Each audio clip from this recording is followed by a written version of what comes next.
Hi everyone, it's your boy Zach. So this is going to be a weird video because I'm reviewing a movie I saw for the second time, and I still don't think it's enough. And I do plan on seeing it sometime soon, in the next month or so, for a third time, and probably doing a video about it then. So anyway, what I'm talking about is the Justice League movie from what was it, November 2017, I believe, and I reviewed it.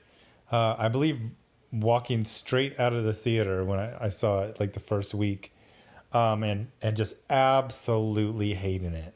And I do remember ranting, for a good 15 or 20 minutes, but oh my God, I don't even remember what I was complaining about, because upon seeing the movie for the second time, I realized that I had brain dumped almost the entire thing. Now, I can say with 100% certainty that I did watch the movie before. Sometimes I get halfway through a movie and I can't, did I see this movie or not? I don't remember. It was only, a year and a half ago. I'm not that old. And I did a video right afterwards. So I know I saw it. But did I see it? Because I went in right now with kind of like, it was, I was at a hotel. It was showing. So I was like, whatever. I'll watch the first 5 minutes. I remember like it didn't start out that terrible. And then I watched the second 5 minutes and the third 5 minutes and the fourth. And then it was way more than halfway over. And I was like, am I nuts, or is this movie okay? As long as you kind of unclench about a couple of things. So number one, I think the biggest thing you have to do, and I said this for Spider-Man Far From Home, is you have to realize that these are not the mainstream versions of the characters. There's kind of like this unspoken agreement that whenever you do, Spider-Man or Hulk, you're trying to do the best version, the ultimate version of the character. Christopher Reeve doing Superman, or Tobey Maguire doing Spider-Man, things like that. They were like, you didn't get the feeling like Sam Raimi was trying to do a weird alternate take on it. He was trying to do the best Spider-Man with the Sam Raimi touch. This is the Snyderverse. So every single thing is what Zack Snyder thinks is cool, spelled Kewl. Now, that being said, it's very cool to make fun of Zack Snyder. And I think he's pretty good. I don't think he's great, and I don't think he's terrible. One of the things I like about him the most is I think he's very sincere. He's legitimately, he's kind of like a 53-year-old teenager, and he he makes movies that he thinks are going to be freaking awesome and deep in like, a teenagery way of being deep. Like, when you're the first time you watch or you read Watchmen, you're like, whoa, it's so deep. But it's a little deep. It's pretty like mainstream. So it starts off and we're getting Batman Batfleck, which I haven't had that much of a problem with, but I was also just fine when I found out he was leaving. I liked him in Batman v Superman. He was in like one scene in Suicide Squad, whatever. And Justice League, he was okay. It wasn't like something like Jared Leto's Joker, where I respect they're trying their own take, and I respect that actor, and it just didn't work. It worked fine, and good luck in your future endeavors, Ben Affleck. So anyway, Batman is tracking down the most generic, doughy 48-year-old cat burglar ever. It's this one guy, I don't know his name, but he's in freaking everything. You've seen him a million times in movies and TV. And then he's like, what do you want? He's like, I want your fear. And then we get to see a parademon, who are like monsters attracted to fear, not just, basic flying monkey foot soldiers of Darkseid. So he jumps on one and they have a fight in the air. And here's where it gets a little crazy. Because you know how I said I can barely remember seeing this 2-hour, 20-minute movie in the theaters when it came out? I saw this movie 2 or 3 days ago, and I can barely describe the plot.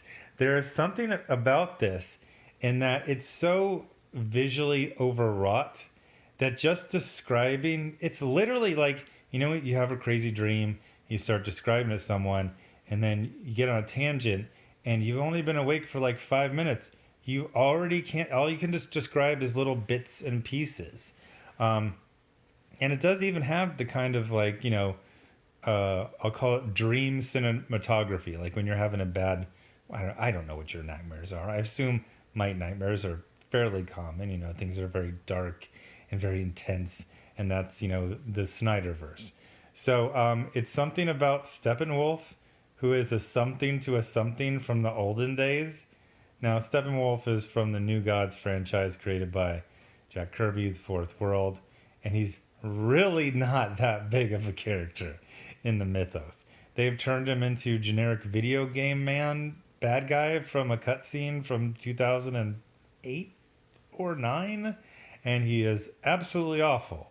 Weirdly enough, he is barely in the movie. So, and even more weirdly enough, he's basically the final form of Ares, you know, a good actor with bad CGI, you know, character, and it's worse.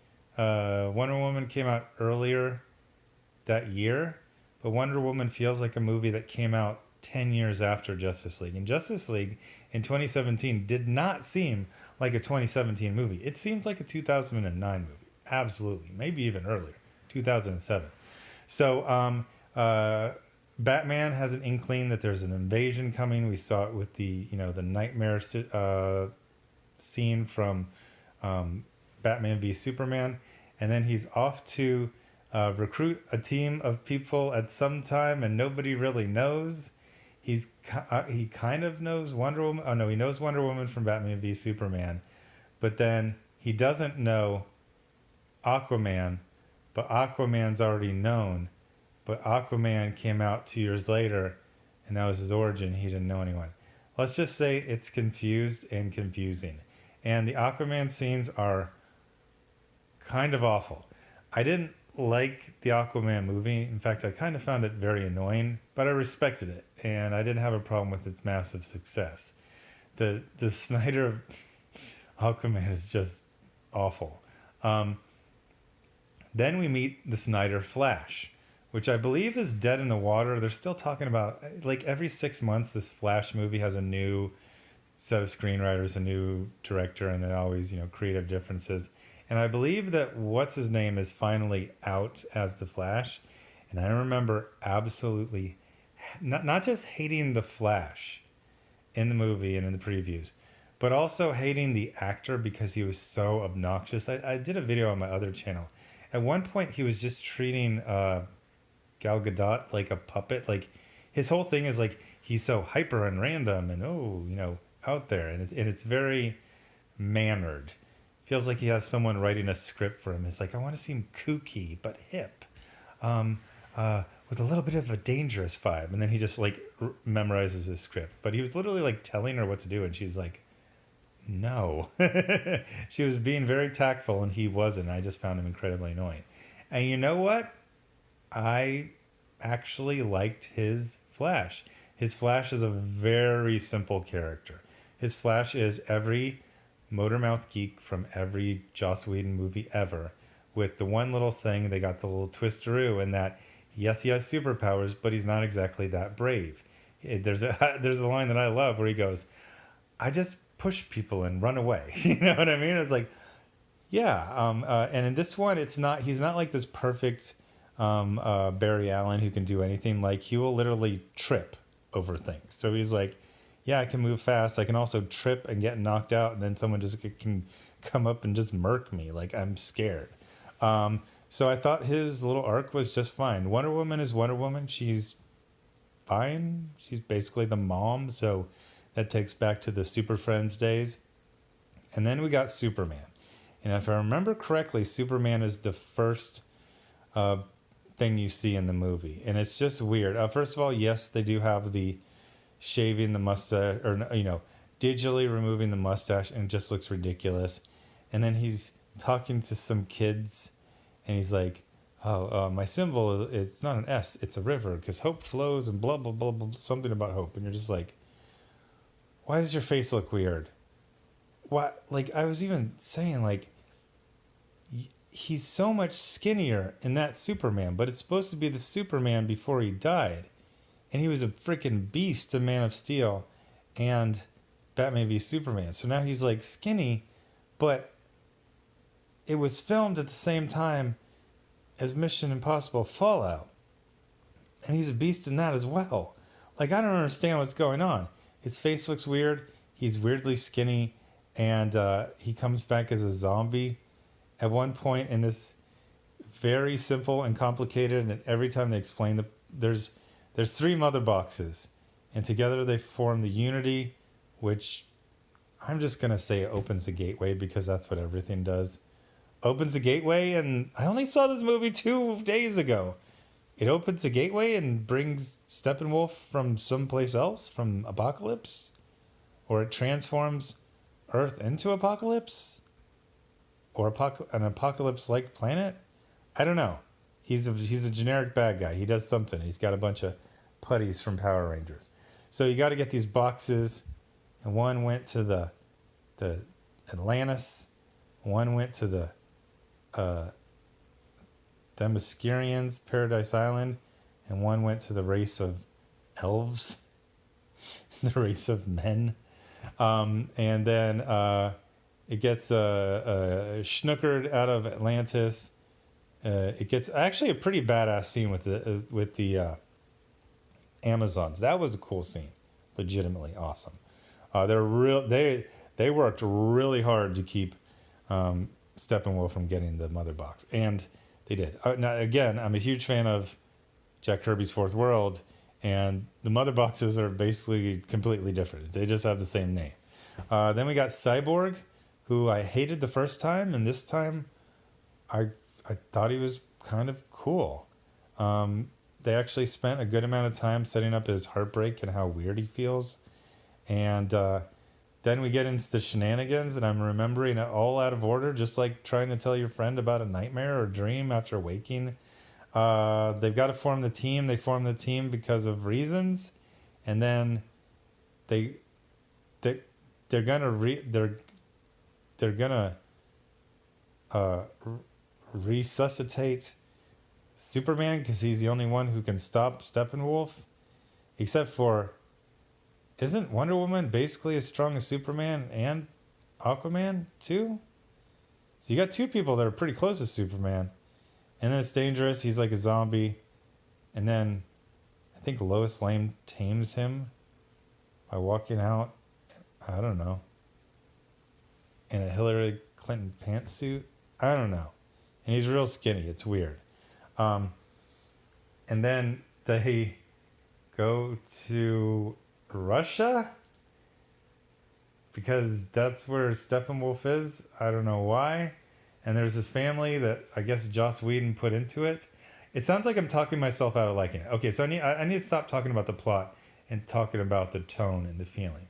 So yes, this was a lighter tone, but I completely disagree with that. It had the Marvel formula tone. There were some real obvious Joss Whedon lines, but I believe this movie is still 80% Zack Snyder edgelord sincerity. And I actually liked it in that regard. They actually bring up stuff like Batman's kind of useless on a team with superpowered individuals. They also introduce 2 vehicles for Batman. One is shaped like a crab, and the other one like a shark. And you got Aquaman right there, and nobody really brings up, you're Batman. Why does your tank look like a crab? Why does your VTOL aircraft, why does it look like a whale? Okay, so I'm now getting into a lot of things. But anyway, the tone and the likability of the characters, even if they weren't done very well, worked for me in one of the weirdest ways ever. Again, it's probably also, I'm a writer, and sometimes I'll dream an idea for, a book, comic, and it's so great. And I start to describe it and write it down. There's all these holes in it. It doesn't really make sense. But what I retain is the feeling of excitement I had from that initial idea. And somehow, my first viewing, I didn't enjoy it. I didn't excite it. And I wasn't excited by it. And I didn't remember anything about it. Second time, I enjoyed it. I was excited about it, but I barely remember the plot at all. I just remember bits and pieces. So hopefully the third time, I will actually freaking be able to grasp this entire very strange movie in my head. So anyway, thanks for watching. I don't even know if you would call this a review so much as a fever dream. But anyway, I'm definitely, I read all the comments. I'm interested in your opinions on the Justice League movie, especially if you gave it a second chance and had a different reaction the second time, whatever that may be. Anyway, thanks for watching. And I think the next movie I'm going to review is Whole Wide World, about Robert E. Howard, who created Conan the Barbarian. Maybe. It's a little slow. I don't know if I could get a video out of that. Probably do Life of Brian next. Thanks for watching.